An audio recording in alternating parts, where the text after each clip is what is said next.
University of Cambridge International Examinations, IGCSE Mathematics. This is a problem from the extended course. We're asked to calculate the baseline in this quadrilateral, the value of x.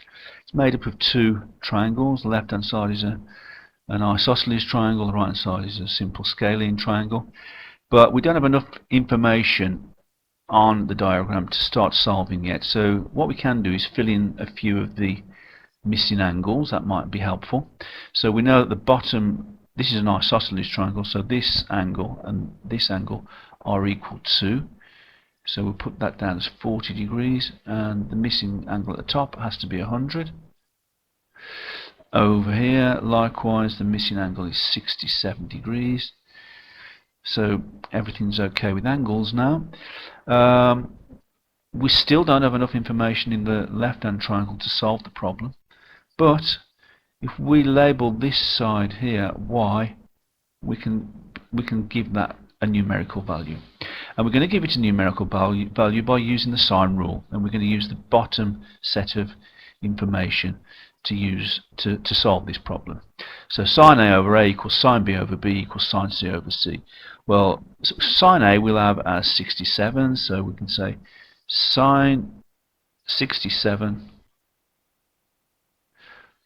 over y, or divided by y, is equal to sine 30,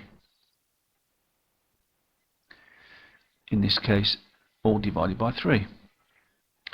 A little bit of cross multiplication gives us 3 sine 67 is equal to y sine 30, y sine 30, and then if we divide both sides by sine 30, we're left with 3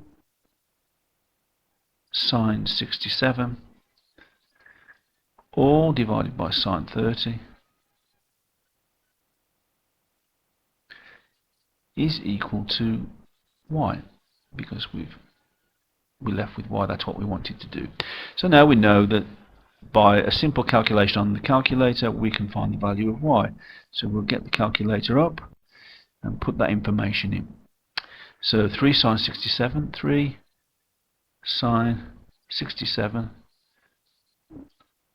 all divided by sine 30 divided by sine 30 gives us an answer of 5.52 to 3 significant figures. So let's write that down. Y equals 5.52, but it's 3 significant figures, and that's important. I'm using that value in my next set of calculations, but I'm not going to be using it in the calculator because that's not accurate enough, as you'll see in a few moments. So now we're temporarily saying that y is equal to 5.52, and we can use the sine rule in exactly the same way now to find the value of length x. So sine 40 all over y, so sine 40 all divided by y. Well, y we've said is 5.52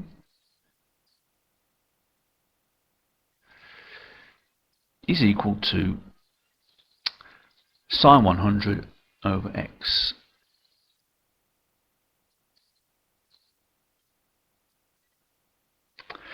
Cross multiply again gives us x sine 40 being equal to 5.52 sine 100, and then division by sine 40 to leave x by itself gives us x is equal to 5.52 sine 100 all over sine 40.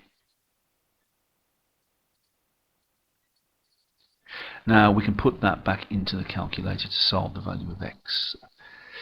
As you see, I didn't remove the answer from the last calculation, and that was deliberate because the answer is now in its entirety stored in the calculator. So if I press answer, that gives me the full value of side y, not the 5.52 as we've written. So we've got the full value in there now, and now that's 5.52 sine 100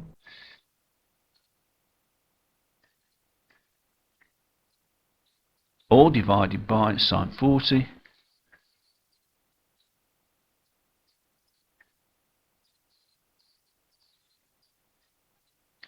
and that gives us an answer of 8.46 to three significant figures. So x equals 8 point, let's remind ourselves what we said it was, 8.46 centimeters, and that is three significant figures. Always remember to write how many significant figures you're writing your answer to, because you will not, in these types of question, be expected to write the answer in its entirety, but it's important that you write how many significant figures, and two significant figures is sufficient. So there we are, we've solved the problem.